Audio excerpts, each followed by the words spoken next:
Welcome to Life Sketches, a Chico, California Steak webcast.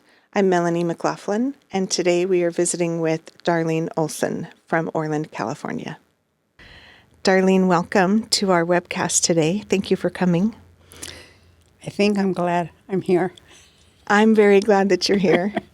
Will you tell us a little bit about your childhood family? About my childhood family. Okay. I was born in Hanna, Utah.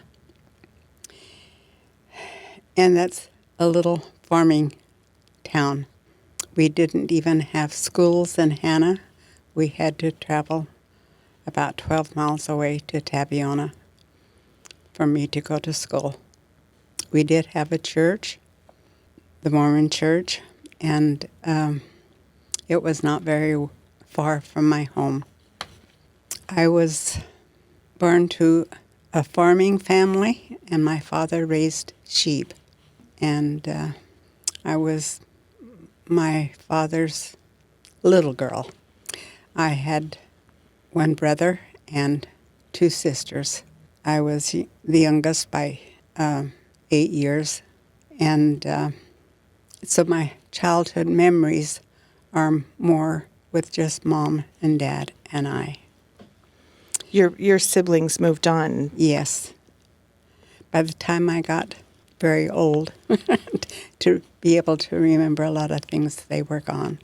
My father raised sheep, and I would like to share with you that in 1939, he went to the World's Fair in San Francisco. And that's the World's Fair. And his sheep, he took 7 firsts out of 11 that were given, and he also took the Grand Championship ram. So that tells you a little bit about my father's ability to be a good sheep man. He was very skilled. He was. And did he ever enter any other state fairs or? All the time. And he always took first place. And how old were you when he went to this World's Fair? I was born in 1933, so I was just 6 years old when he went to the World's Fair.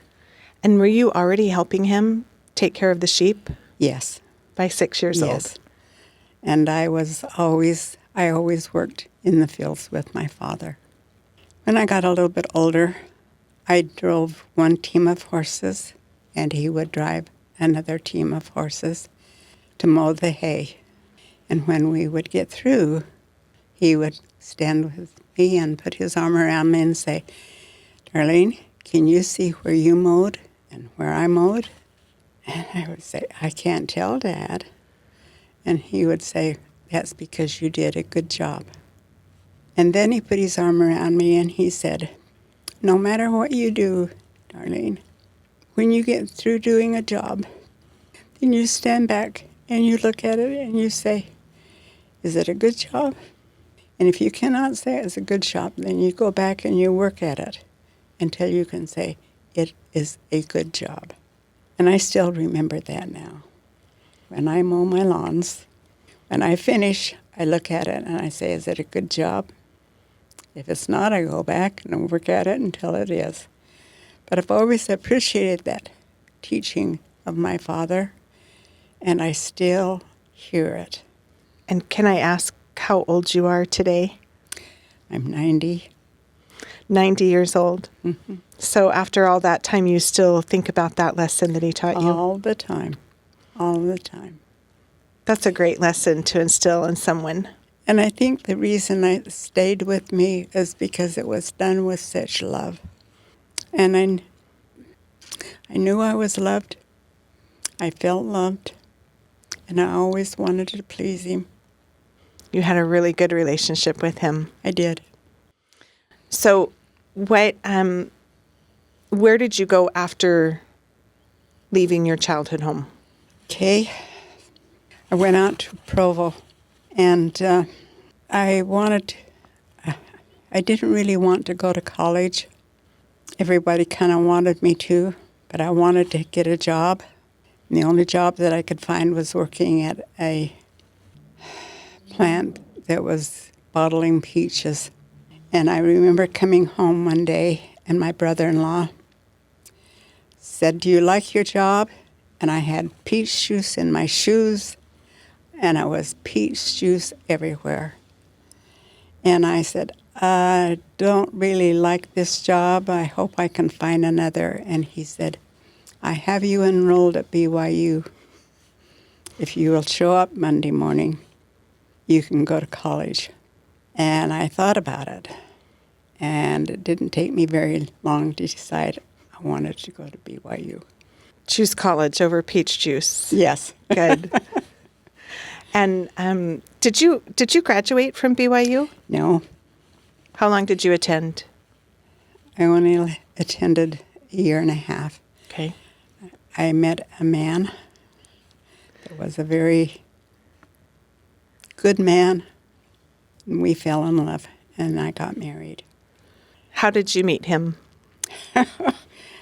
Well, we were at Brigham Young University, and the classrooms in the science building are on a downhill. Like an auditorium? Yes. Okay. Yes. And I used to watch him come into class, and he had beautiful, shiny hair. And one time it would be parted on one side, and then the next time it would be parted on the other side.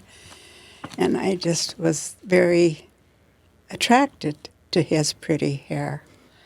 And one day he sat in back of me, and he touched me on the shoulder, and we had a test.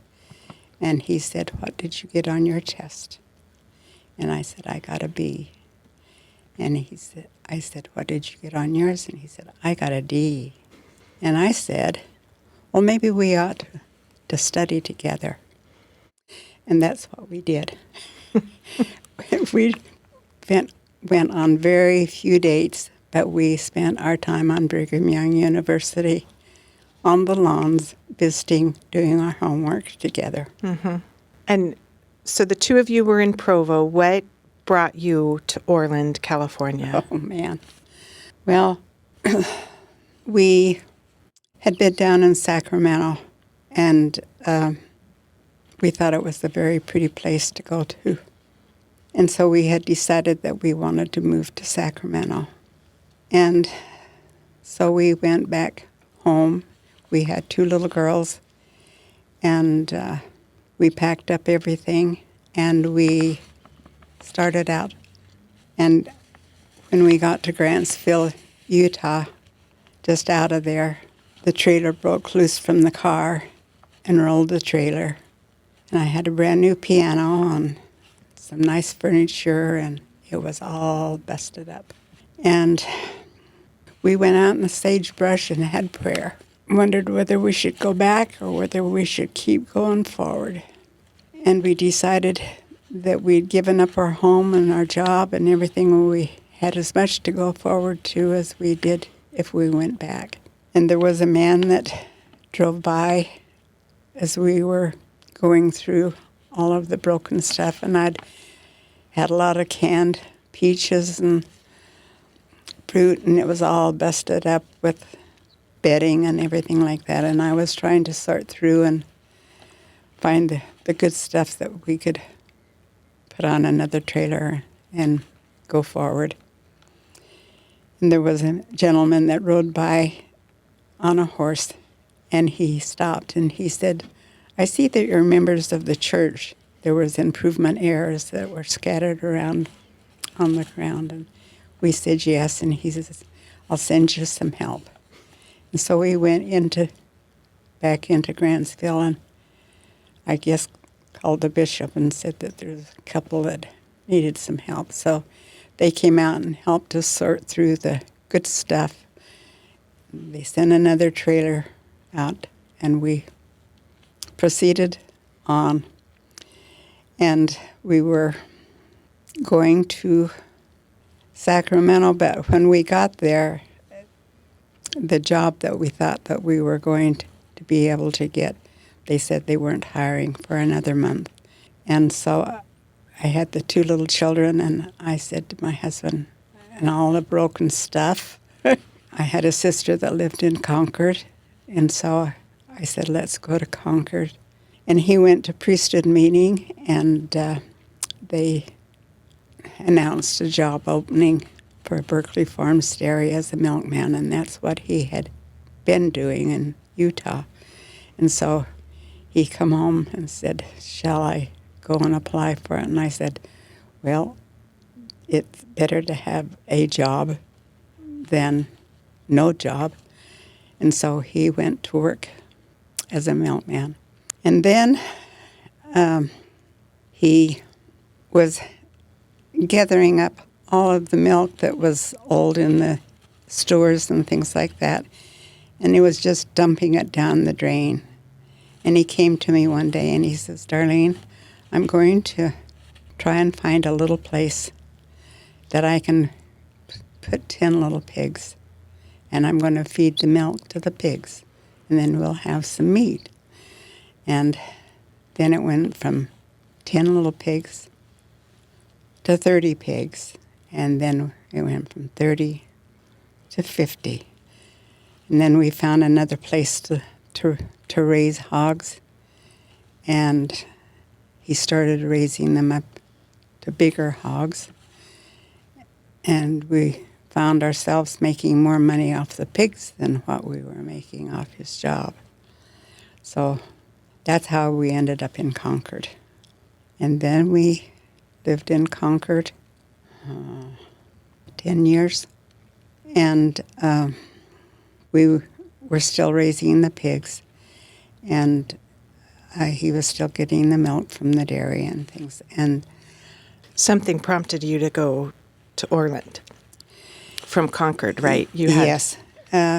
Well, what it was, there was a elderly gentleman that moved from Orland to Concord, and he said, I know where there's some little farms. And so he sent us up to look at those.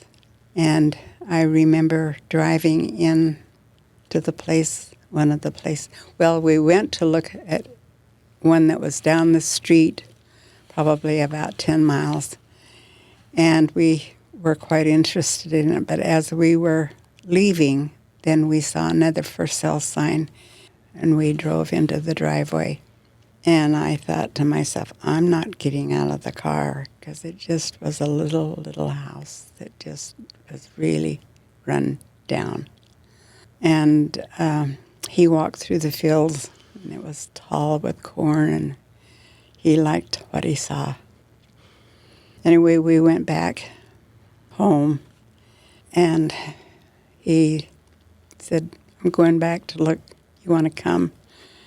So I decided I better go back and look with him. Well, we ended up buying that little place. I still live there. And you still live there? Uh-huh. Did the house get any bigger? We added on, and I had 8 children by then, and 1 bedroom, 2 cabins. And I said, how can I put all these children and we have no bedrooms? And he said there was 2 little cabins. One was a weaving place where they used to do weaving, and another one, it was a little bit larger and had a bathroom and a kitchen in it. And he said, we'll fix the cabins up and we can put the kids out. And I said, I can't put my kids out into cabins. And he says, we'll buy some intercoms and we'll put them there. It worked. I had more children than I had room. And so actually there was a cement woodshed, and I put a carpet and twin beds out there and some electric blankets. And my boys slept in there and thought they were in heaven. I would imagine that your boys loved that little setup place Woodshed. for themselves. Yeah. So how many children did you and your husband end up having? 12. 12 kids. Uh-huh. We had, I carried 13, but only 12 lived. Okay. And then you had this little farm, and you didn't you didn't have just pigs there. What else did you have on the farm? Well, we had a couple horses. We had a few sheep, a couple cows, but mostly pigs. Mostly pigs. And did your children help you on the farm? By all means, they did. How did you get them to help with farm chores? They didn't have any choice. Okay. At one time, we had 100 sows, and we had them in confinement areas. And so there was cutting of teeth, giving shots, and all of that, those types of things. And my children worked. And but we had a way, I don't know how we did it, but we worked and we sang. And none of us can sing. But we had a lot of fun trying. And those were happy days. They were happy days. Do you have any funny memories of working together as a family? Yeah, I do. One Halloween, one of my girls had seen a pig mask, and she wanted to buy a pig mask. We never used the pig mask. But one day, I put it in my pocket, and we had been out in the farrowing barn and been processing pigs all day, which was a constant all-day job all the time. We just never got through. Anyway, we were working in the farrowing barn that day, and I decided to pull the pig mask out on, and I put it on, and I turned to my husband, and I said to him, he was across on the other side of the farrowing barn, I said, I am so tired of working in here. I feel like I'm turning into a pig. And he turned around and saw me, and it really got his goat. Anyway, he come and pulled that off my face and said, don't you ever do that again. But we had a lot of fun. But we used to sing and we made work fun. Mm-hmm. There were a time that we decided to paint the barns and everything. And we sang and painted in the shade and got it all done, and it looked a lot nicer. There's got to be so many good memories working with your kids. There were a lot of good memories. What was a typical day like for you as the mom of so many children as far as cooking and laundry? Well, I made 7 loaves of bread every day. Every single day? Every single day. Was every loaf eaten every day? Just about. Yeah. I made them, and instead of putting them just in bread pans, I used fruit cans, and so they made a round circle. Mm-hmm. But everybody loved Mom's homemade bread. You had to have spent a lot of time cooking. I did. We ate a lot of soups and stews. Did you teach both your daughters and your sons to cook? My sons didn't. Just the daughters were in there helping you. But my sons cook now, and their wives taught them. Good. The story that you told in moving to California when someone passed you by and then offered to send help, that's kind of been a pattern in your life where you've received service often, and you've also taught your children about service. Can you tell us a little bit how you taught them to serve other people? Well, when you have a big family like that, you learn to serve one another. And then it's a lot easier to reach out and serve others. Did you have any family traditions that you created besides working together? Well, we always watched conference together Christmas time was always a happy time. Not big Christmases, but happy Christmases. When there's that many of you, it doesn't take very many gifts to make nice Christmases. But those were special times. Tell us about, you had told me a story about a woman, an elderly woman that you passed on the road one day. Oh. Will you tell that story? I think that we passed her home, and she was coming out of her home. And she had scissors. Oh. And she was trying to cut a way to her mailbox. And I saw this, and it broke my heart. And I drove home, and we got the lawnmower, a little lawnmower, and we went back and we mowed her lawn. And then we continued to do that for her for as long as she lived. But it was very healing for us as well as for her. How was it healing for you? Because she was so appreciative. Thanks for sharing that. With 13 children, how many grandchildren and great-grandchildren do you have? I have 52 grandchildren and 108 great-grandchildren now. That's a large family. That's a big family. How do you get to know your grandchildren?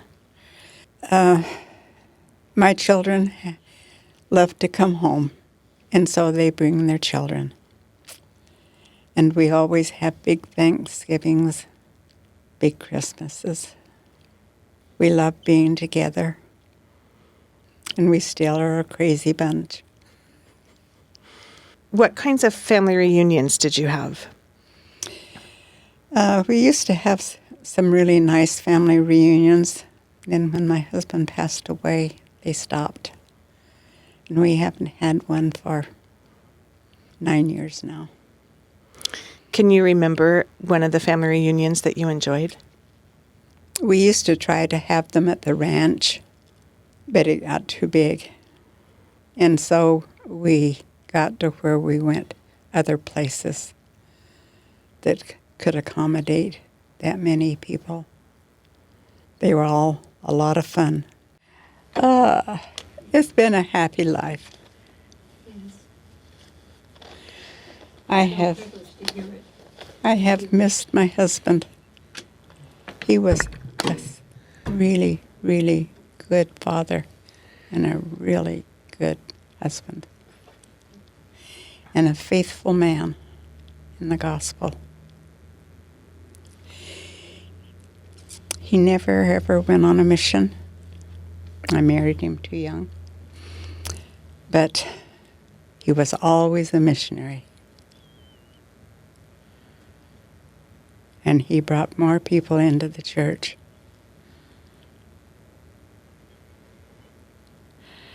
It's interesting. How